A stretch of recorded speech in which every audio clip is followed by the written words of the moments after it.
Awalnya aku kira dia cuma orang yang percaya diri. Cara dia bicara selalu meyakinkan. Cara dia membawa diri juga bikin aku kagum. Tapi lama-lama, aku sadar, di hubungan ini, semuanya selalu harus tentang dia. Kalau dia capek, semua orang harus ngerti.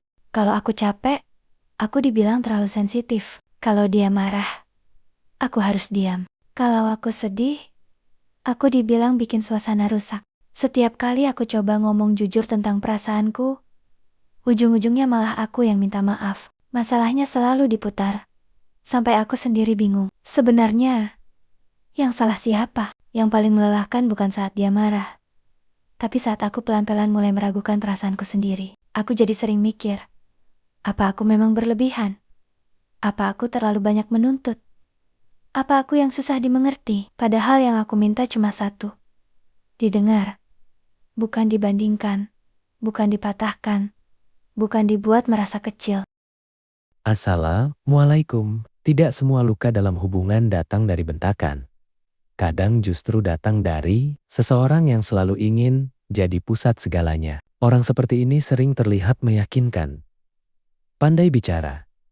Pandai membalikan keadaan. Dan sering membuat pasangannya merasa bersalah tanpa benar-benar tahu salahnya di mana. Dalam hubungan seperti itu, pasangan pelan-pelan berhenti bicara.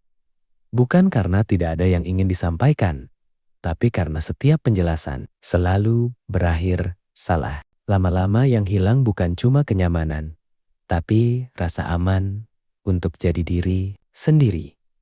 Dan hubungan yang sehat seharusnya bukan soal siapa yang paling benar, tapi siapa yang masih mau mendengar walau sedang tidak setuju.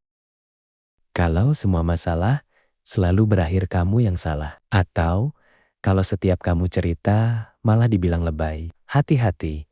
Kalau dia maunya dipahami, tapi giliran kamu butuh dipahami, malah dianggap ribet. Itu bukan komunikasi yang sehat.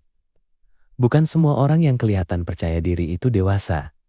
Kadang ada yang cuma mau didengar, tapi nggak pernah mau mendengar. Kalau tiap habis ngobrol, kamu malah merasa makin kecil, makin ragu, makin nyalahin diri sendiri. Itu bukan perasaan yang boleh dianggap biasa.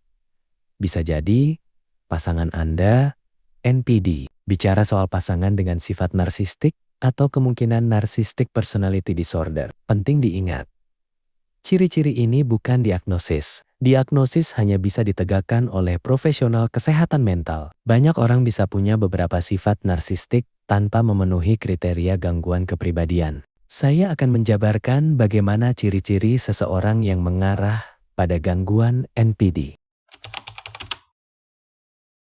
Inilah beberapa pola yang sering dilaporkan pada pasangan dengan kecenderungan narsistik. 1.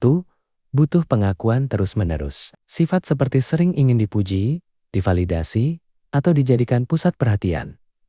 2. Kurang empati.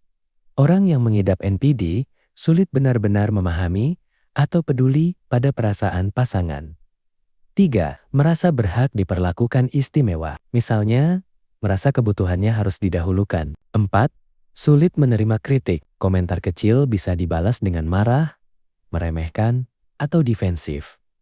5. Membesar-besarkan pencapaian diri. Mereka selalu ingin terlihat lebih hebat atau lebih benar. 6. Mudah membalikan keadaan. Saat kamu menyampaikan masalah, pembicaraan bisa berakhir dengan kamu yang merasa bersalah. Dan yang terakhir, hubungan terasa tidak seimbang. Banyak energi dipakai untuk menjaga suasana hati mereka, sementara kebutuhanmu sering tersisih. Perlu diingat, kalau pola-pola ini terjadi sesekali, itu belum tentu berarti NPD. Yang lebih diperhatikan biasanya adalah pola yang konsisten, berulang, dan mengganggu hubungan secara nyata. Kalau kamu sedang berhubungan dengan orang yang punya kecenderungan seperti ini, biasanya yang paling membantu bukan memenangkan argumen, tapi menjaga kejelasan dan batas. 1. Tetapkan batas yang spesifik. Contohnya, aku mau ngobrol, tapi aku nggak akan lanjut kalau mulai saling merendahkan. 2. Fokus pada perilaku. Daripada bilang, kamu narsis, lebih efektif bilang, saat pembicaraan dibalik ke kesalahanku terus, aku jadi nggak merasa didengar. 3. Jangan berharap validasi penuh dari setiap percakapan. Pada beberapa orang dengan ciri narsistik, empati bisa memang terbatas. Mengatur ekspektasi kadang lebih realistis daripada berharap perubahan instan. 4. Perhatikan dampaknya ke dirimu. Kalau setiap selesai bicara, kamu sering merasa bingung, sangat bersalah, atau terus meragukan diri sendiri, itu sinyal penting untuk diperhatikan. 5. Cari dukungan dari orang dewasa terpercaya atau profesional. Kalau hubungan itu membuatmu tertekan terus-menerus, bicara dengan konselor, psikolog, atau orang dewasa yang kamu percaya bisa membantu melihat situasinya lebih jernih. Untuk NPD sendiri, penanganan utamanya biasanya psikoterapi. Perubahan biasanya datang kalau orang tersebut memang mau menjalani proses itu. Pasangan sendirian biasanya tidak bisa memperbaiki orang lain. Tanda-tanda pasangan dengan pola narsistik dalam rumah tangga biasanya lebih gampang terlihat dari pola yang berulang, bukan dari satu kejadian saja. Dalam hubungan yang penuh drama, kadang ada pola, masalah besar, ledakan, janji manis, ulang lagi. Yang lebih penting diperhatikan adalah apakah perilakunya berubah secara konsisten, bukan seberapa meyakinkan permintaan maafnya. Banyak orang menetapkan batas dengan harapan pasangannya akan sadar. Padahal, fungsi batas lebih sederhana, melindungi dirimu dan menentukan apa yang akan kamu lakukan kalau batas itu dilanggar.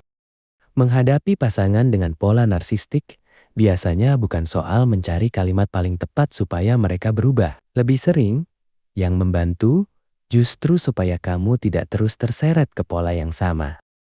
Kalau itu sering terjadi, masalahnya mungkin bukan sekadar komunikasi kurang baik, tapi dinamika hubungan yang memang tidak seimbang.